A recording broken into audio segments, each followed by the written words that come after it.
Hello, and welcome all to Movie Hunter, the show that tracks down the quality of all sorts of movies. My name is Hunter, and today in the 5th episode, our target is 2002's Spider-Man, produced by Columbia Pictures, Marvel Enterprises, and Laura's Skin Productions, and distributed by Sony Pictures Releasing. A Spider-Man film based on the comic book character of the same name was talked about first in 1975, following multiple issues behind the scenes, and encouragement and simultaneous discouragement following the various successes and failures of comic book films of the time, which delayed the film's release for many years. During such times, different actors in mind for Spider-Man included Tom Cruise and Leonardo DiCaprio, and different villains in mind for the film included Electro, Sandman, and most prominently Dr. Octopus, who would end up being the villain of the second film.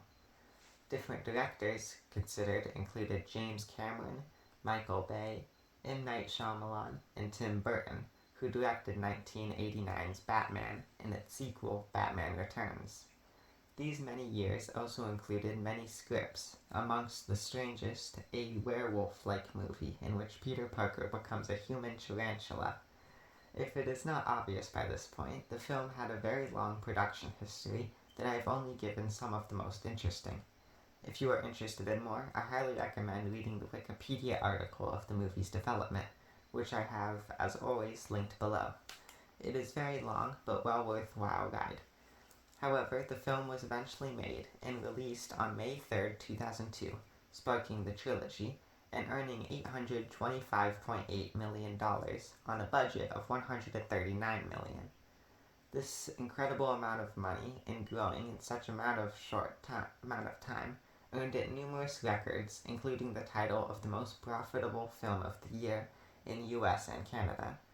With such ginormous competition such as Lord of the Rings, The Two Towers, Harry Potter and the Chamber of Secrets, and Star Wars Episode II, Attack of the Clones. This theatrical release also beat records previously held by huge franchises such as Lord of the Rings, Star Wars, Harry Potter, Ice Age, Batman, and Men in Black. Again, it is another long story of its achievements that I am merely scratching the surface of. On top of that, the film also sold the most DVDs of any other live-action film.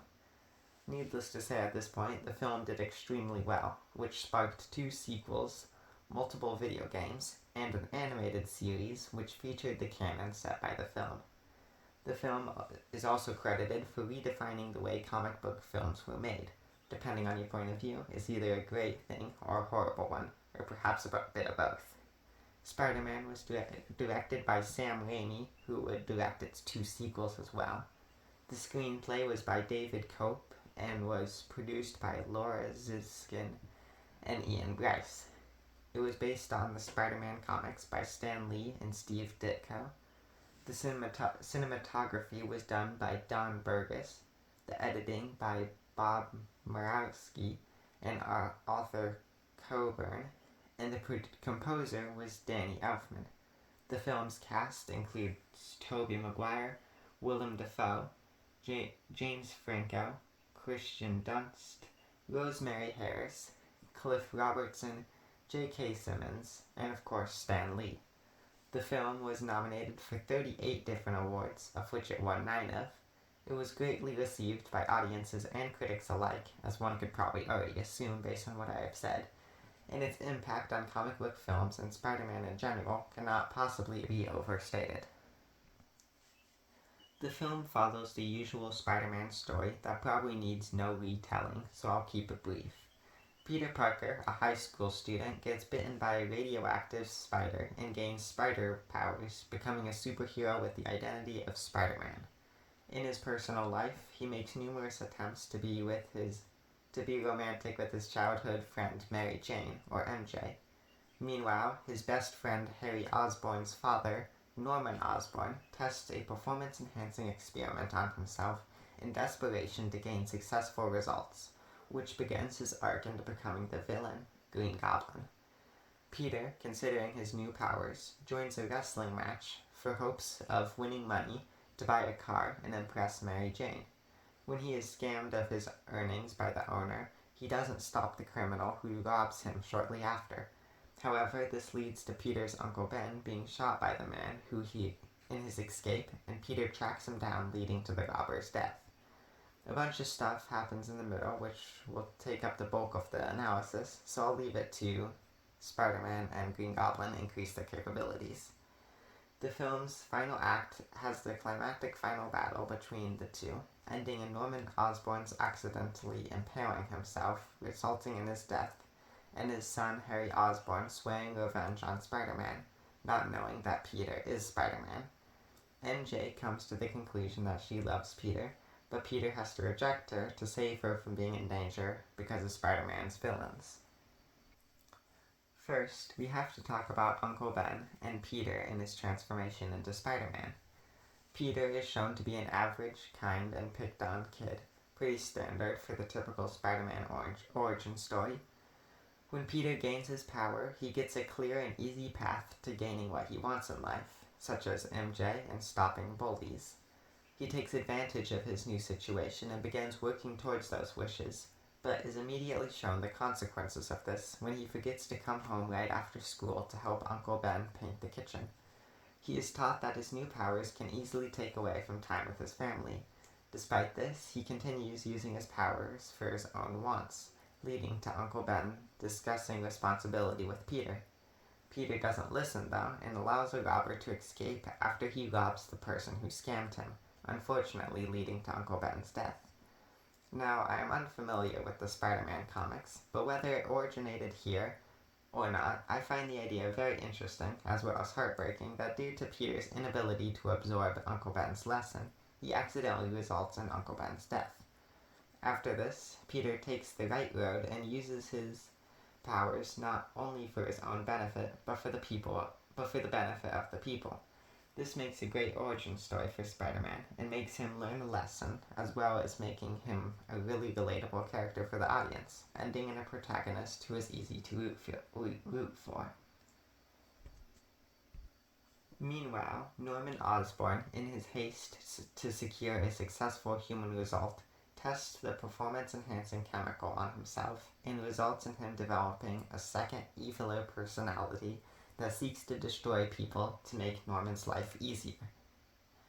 This alternate personality becomes the Green Goblin, and as Spider-Man tries to foil his plots, Green Goblin begins to target him instead, resulting in him scaring Aunt May. Slowly, Norman and Green Goblin become one, and Norman, at Thanksgiving with Peter and Aunt May, discovers that Peter is Spider-Man. Harry then confesses to Norman that MJ loves Peter instead of him, and so Green Goblin goes after her next. In the final battle, Green Goblin makes Spider-Man choose between saving MJ or a tram car filled with children. Peter is able to save both, but only due to the help of the local people, grateful for Spider-Man's help. They are able to distract Green Goblin, allowing Peter to get the children and MJ to safety. After this, Green Goblin and Spider-Man have a final duel, which results in Norman trying to trick Peter while he secretly senses Glider at him, but Peter senses it coming and jumps out of the way, ending in Norman being impaled by his own glider by his own command and dying, resulting in Peter requesting that Peter not tell Harry about Norman being the Green Goblin, to which Peter obliges, bringing Norman to die at his home. But not before Harry sees Spider-Man and vows vengeance on him. Because of all this, Green Goblin is a great villain for the film. He has a great origin and a personal connection to Peter and his loved ones that creates multiple concerning scenes for the audience. One more thing I'd like to add on the subject of the great way that Green Goblin and Spider-Man are written is the way that they differ from one another. Peter begins his arc of Spider-Man by using his powers only for his own benefit, but after Uncle Ben's death, Peter uses his powers to help out the people, which ends up coming back to help him when the final fight comes around. Norman, however, only uses his abilities for his own needs, and later asks Spider-Man to join him.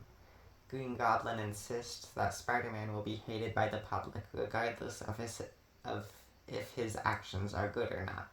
What Peter knows, though, is that it doesn't matter whether or not the public likes him. It only matters that he does the right thing.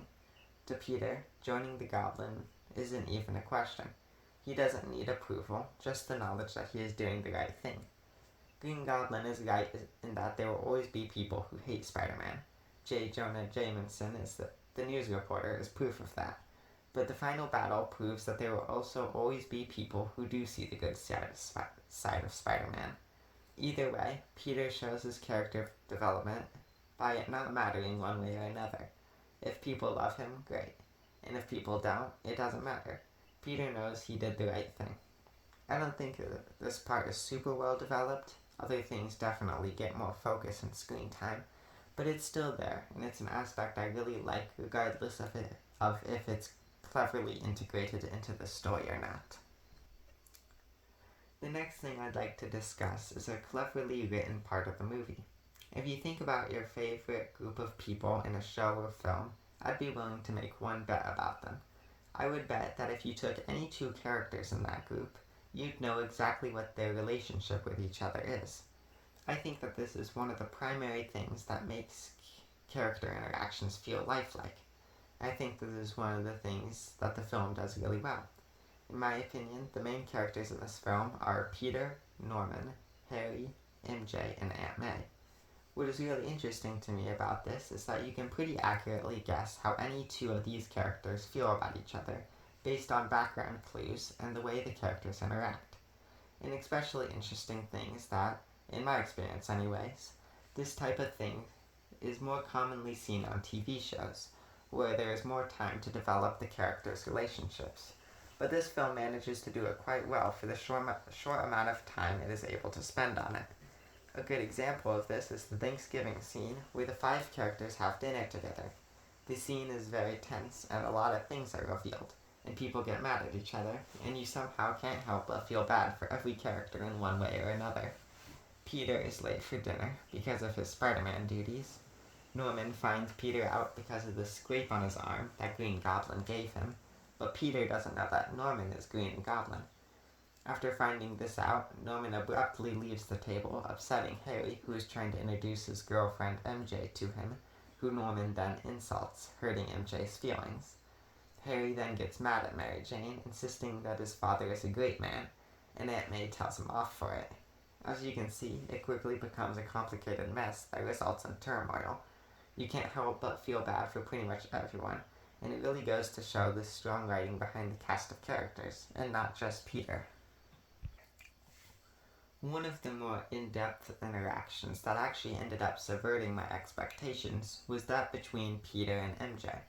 At first, I was sure that it would be a generic storyline about Peter wanting to be with MJ and ending with them together. However, the interactions between the two characters actually served as a nice break in between Spider-Man scenes, and allows Peter and MJ to catch up and signal to the audience that time has passed. It ends up being a nice subplot of Peter and Mary Jane sharing the struggles they've endured since their last meeting, and how they're trying to get their lives looking up. This shared experience between the two of them is nice to see, even if they aren't in the exact same scenario, and if they don't completely understand each other's circumstances. This really helps one part of the film that makes Spider-Man's stories so likable, his relatability. I also like the ending where MJ finally wants to be with Peter, but Peter has to reject her because it would put her in harm's way. I think that this is a much more fitting note to leave on than if they had just ended up together, because it incorporates Peter's learned lesson and majorly shows his personal growth from it. Finally, I'd like to talk about some small things that I enjoyed but didn't really have enough to say individually, so I'll just briefly go through them here. First off, I noticed that there were a lot more dark parts in this movie than in, say, MCU movies, namely the deaths of characters. Obviously, there's Uncle Ben and Green Goblin, but on top of that, Green Goblin kills quite a few people, and Spider-Man, in his tracking down of Uncle Ben's killer, accidentally causes his death as well. The deaths in this don't feel random or hidden. The deaths are clear and gruesome, and with maybe a couple of exceptions. This is definitely a bold choice that I can certainly appreciate. Another compliment I have is the utilization of what makes Spider-Man so popular. With so many script changes throughout the movie's creation, it is honestly really surprising to see it turn out so faithful to what makes Spider-Man Spider-Man. He ha- he's got relatable problems. He doesn't deal with world-ending threats. Seeing the Peter world and the Spider-Man world interact is very interesting. All these things have a lot of impact on how enjoyable the movie is, and I think it's great. A funny thing to me was the more quote-unquote realistic way they portrayed Spider-Man in certain scenes, such as his webs not coming out through a device, rather his wrists, or having little spider hairs on his hands that enable him to climb up walls. Not a big detail, but just something I thought was interesting. I give 2002's Spider-Man a 9 out of 10 for having a great story, blending the Spider-Man and Peter Parker stuff together well, having a great villain, and just overall being a great and fun time. I would recommend it to anyone who's interested and has not already seen it, as I think it will not disappoint. I also recommend it to anyone who's thinking about rewatching it. I think it holds up really well, and I look forward to watching the 2 sequels in the future, but that is for another time. Well, that's all, folks. I hope you enjoyed, and feel free to share any opinions you had on the movie.